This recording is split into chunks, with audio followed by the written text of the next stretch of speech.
안녕하세요. 펭귄의 마음톡톡입니다. 어떤 부모는 자식에게 이런 말을 합니다. 엄마, 너밖에 없어. 내가 널 어떻게 키웠는데. 자식이 부모한테 이 정도는 챙겨야지. 너라도 내 편 들어줘야지. 처음에는 그냥 가족 간의 애정이려니라고 생각합니다. 그런데 시간이 지날수록 이상하다는 생각이 들죠. 왜 부모 감정을 항상 자식이 책임져야 할까?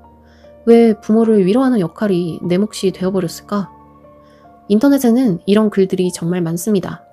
중학생 때부터 엄마의 하소연을 들어주었다는 딸, 부모님이 싸우는 날이면 동생들을 방에 데려가 TV 틀어주던 장남 장녀, 심지어 어떤 사람은 부모 이혼 상담까지도 했다고 합니다. 그런데 이상한 건 이런 사람들 대부분이 처음에는 자기가 힘든 줄도 몰랐다는 겁니다.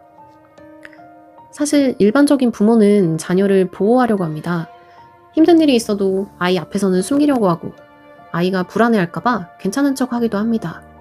그런데 반대인 경우도 있습니다. 부모가 외로움을 자식에게 풀고 불안한 마음을 자식에게 기대고 감정을 자식에게 쏟아냅니다. 이렇게 되면 자식은 거꾸로 점점 부모 역할을 하게 됩니다. 특히 이런 집에서는 첫째가 가장 먼저 그 역할을 맡는 경우가 많습니다. 동생 챙기기, 엄마 기분 맞추기, 아빠 화 풀어주기. 그러다 보면 희한하게 눈치가 빨라집니다. 엄마 표정만 봐도 기분을 알 것 같고 문 열리는 소리만 들어도 오늘 집안 분위기가 예상이 됩니다. 그리고 문제가 생기면 본능적으로 본인이 먼저 움직입니다. 아무도 시키지 않았는데도요. 심리학에서는 이런 현상을 부모화 또는 부모-자녀 역할 전도라고 설명합니다. 아이가 부모처럼 가족을 돌보거나 부모의 감정 상담자 역할을 하게 되는 상황을 말합니다. 물론 아이가 집안일을 조금 돕거나 부모를 가끔 위로하는 것 자체가 문제는 아닙니다. 가족끼리는 서로 도울 수 있습니다. 문제는 그 역할이 너무 오래 지속되고 아이가 감당하기엔 너무 무겁고 거절할 수 없는 분위기에서 반복될 때입니다. 그때부터 아이는 자식이 아니라 부모의 감정적인 보호자처럼 살아가게 됩니다. 이런 부모가 생각보다 많다 보니 사례도 참 많은데요. 어떤 사람은 이렇게 말합니다. 엄마가 힘들다고 울면 제가 안아주고 괜찮다고 말해줬어요. 그런데 그때 그 아이는 고작 초등학생이었습니다. 원래는 부모가 아이를 안아줘야 하는데 어느 순간 역할이 뒤집혀버린 겁니다. 또 어떤 여성은 어렵게 취업에 성공했다고 합니다. 그래서 본인도 돈 벌면 부모님께 잘해야지 라고 생각했다고 합니다. 그런데 첫 월급을 받은 뒤부터 부모가 딸의 월급에 관심을 가지기 시작했다고 합니다. 이번 달엔 얼마 줄 거야? 누구 집 딸은 명절에 얼마 준대? 너도 그 정도는 해야 하지 않겠니? 그리고 결국 아버지 차를 바꿔야 한다며 직장 2년차 딸에게 1,000만 원을 요구했다고 합니다. 이미 생활비도 드리고 있었고 학자금 대출도 남아있었는데도요. 그런데도 그 사람은 계속 죄책감을 느꼈다고 합니다. 내가 너무 못된 딸인가? 부모님이 그래도 날 키워주셨는데.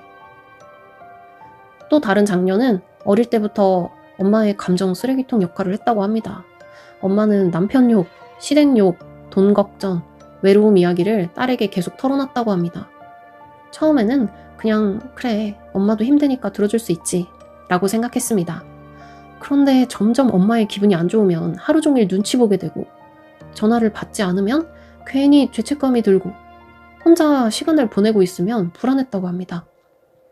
심지어 독립하려고 하자 어머니가 울면서 너까지 떠나면 엄마는 어떡하냐 라고 했다고 하네요. 이런 이야기들을 보다 보면 공통점이 하나 있습니다. 부모가 자식을 사랑하지 않은 건 아니겠죠. 오히려 너무 의지한 경우에 가깝습니다. 문제는 그 감정을 아이가 감당하기에는 너무 무거웠다는 겁니다. 원래 아이는 부모의 외로움을 책임지는 존재가 아닙니다. 부모의 상담사도 아니고 중재자도 아니고 감정 쓰레기통도 아닙니다. 그런데 어떤 아이들은 너무 일찍 그런 역할을 맡게 됩니다. 문제는 이런 경험이 성인이 된 뒤에도 계속 영향을 준다는 겁니다. 이런 사람들은 남의 감정을 과하게 신경 씁니다. 상대의 기분부터 보고 분위기부터 보고 갈등이 생기면 본능적으로 중재하려고 합니다. 왜냐하면 어릴 때부터 그게 안전한 방식이었기 때문입니다. 그래서 회사에서도 비슷합니다. 이상하게 이런 사람에게는 일이 계속 몰립니다. 다들 퇴근했는데 나만 남아있고 결국 문제가 터지면 내가 나서서 수습하고 있습니다. 그런데도 힘들다, 못하겠다, 도와달라 라는 말을 못해요. 이런 말을 하는 게 익숙하지 않기 때문입니다. 연애에서도 비슷한 일이 반복됩니다. 상대방의 감정부터 먼저 챙기고 상대의 문제를 해결해주고 멘탈 케어까지 합니다. 그러다 보면 연애를 하는 건지 상대를 돌보는 건지 헷갈리기 시작합니다. 그리고 이상하게도 이런 사람들은 저절로 감정적으로 미성숙한 사람을 만나게 되는 경우가 많습니다. 누군가를 돌보는 역할이 익숙하기 때문입니다. 이런 연인 관계에서는 시간이 지날수록 나 혼자 애쓰는 듯한 느낌이 들고 점점 지쳐갑니다. 부모가 자식에게 너밖에 없다 라는 말을 반복하는 경우가 있습니다. 처음에는 애틋하게 들립니다. 그런데 이 말이 무서운 이유는 자식에게 엄청난 죄책감을 심는다는 겁니다. 이런 죄책감은 부모의 연락을 받지 않으면 죄인 같고 부모의 요구를 거절하면 나쁜 자식이 되는 기분으로 이어집니다. 왜냐하면 부모의 행복이 내 책임처럼 느껴지기 때문입니다. 그리고 여기서 가장 무서운 포인트는요. 이런 사람들은 착취를 당해도 늦게 눈치채는 경우가 많다는 겁니다. 원래 참고 맞추는 게 익숙하니까요. 내가 좀 더 노력하면 되지. 내가 참으면 편해지잖아. 이 생각이 반복됩니다. 그러다 어느 순간 자기 삶이 거의 남지 않게 됩니다. 흥미로운 건 이런 사람들이 밖에서는 굉장히 멀쩡해 보인다는 겁니다. 책임감이 있다, 배려심이 넘친다, 든든하다는 말을 자주 듣습니다. 그런데 막상 나는 계속 긴장한 상태죠. 늘 다른 사람들의 감정을 케어해야 할 것 같고 내가 무너지면 큰일이 날 것 같고 괜찮은 척해야 할 것 같습니다. 그래서 어떤 사람들은 성인이 된 뒤 갑자기 크게 무너집니다. 주변에서는 의아해합니다. 원래 멘탈 강한 사람 아니었어? 책임감 강한 사람이 왜 저래? 그런데 사실은 이런 사람들은 오랫동안 무너질 틈이 없었던 걸 수도 있습니다. 사실 부모도 힘들었을 수 있죠. 부모가 처음인데다 외로웠을 수도 있고 경제적으로 힘들었을 수도 있고 정신적으로 무너져 있었을 수도 있습니다. 중요한 건 부모를 악마화하는 게 아닙니다. 그럼 어떻게 해야 할까요? 첫 번째는 부모 감정과 내 책임을 분리하는 겁니다.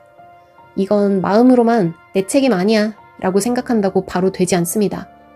상황마다 어떤 말을 할지 미리 생각해두는 게 좋아요.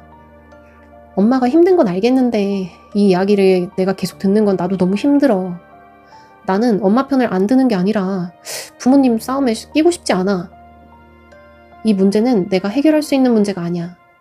전문가나 다른 어른하고 상의했으면 좋겠어. 이런 식으로요. 처음부터 세게 말할 필요는 없습니다. 중요한 건 내가 더 이상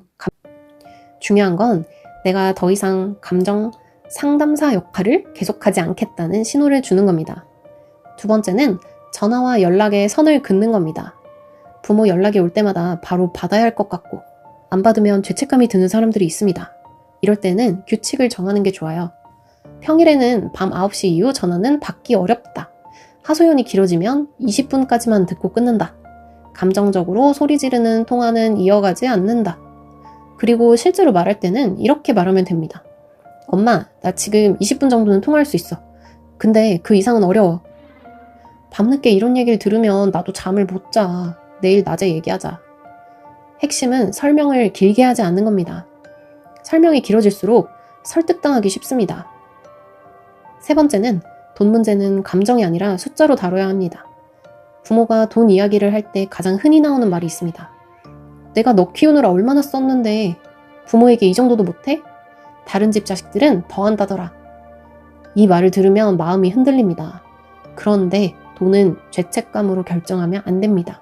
내 월급, 월세, 대출, 생활비, 비상금, 저축 규모를 살펴보고 가능한 금액을 정해야 합니다.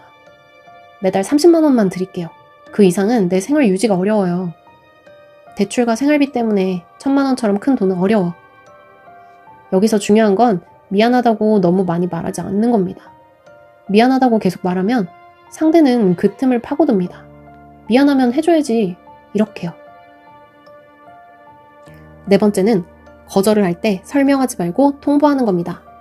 이번 달에 카드값도 있고 회사도 힘들고 이렇게 말하면 상대는 그 이유를 하나씩 반박하거든요. 카드값은 줄이면 되잖아. 회사 힘든 건 다 똑같아. 너만 힘드니? 그래서 거절은 짧게 해야 합니다. 아, 그건 어려워요. 그 돈은 드릴 수 없습니다. 그 이야기는 더 듣기 어렵네요. 상대가 계속 따져도 같은 문장을 반복하는 게 좋습니다. 그래도 어려워요. 그 부분은 내가 감당할 수 있는 수준이 아니에요. 이건 나의 삶을 무너뜨리지 않기 위한 최소한의 선입니다. 다섯 번째는 부모의 죄책감 공격에 바로 반응하지 않는 겁니다. 부모가 이렇게 말할 수 있습니다. 너 변했다? 키워놨더니 소용없다? 너밖에 없는데 어떻게 이러니? 내가 죽으면 후회할 거다. 이런 말은 정말 죄책감을 크게 불러일으키죠. 그래서 바로 해명하고 싶어집니다. 아니야, 그런 뜻이 아니야. 나도 힘들어서 그래. 그런데 이 대화에 계속 끌려가면 결국 원래 자리로 돌아갑니다. 이럴 때는 짧게 말하는 게 낫습니다. 그렇게 느낄 수는 있지만 내 결정은 그대로야.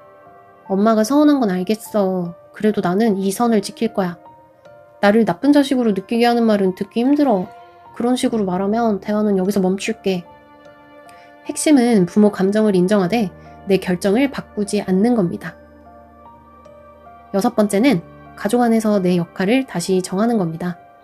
나는 부모의 상담사나 결혼생활 중재자가 아닙니다. 나는 부모의 외로움을 없애주는 사람도 노후 전체를 책임지는 사람도 아닙니다. 내가 할 수 있는 만큼만 하면 됩니다. 나만의 기준을 만들어야 해요.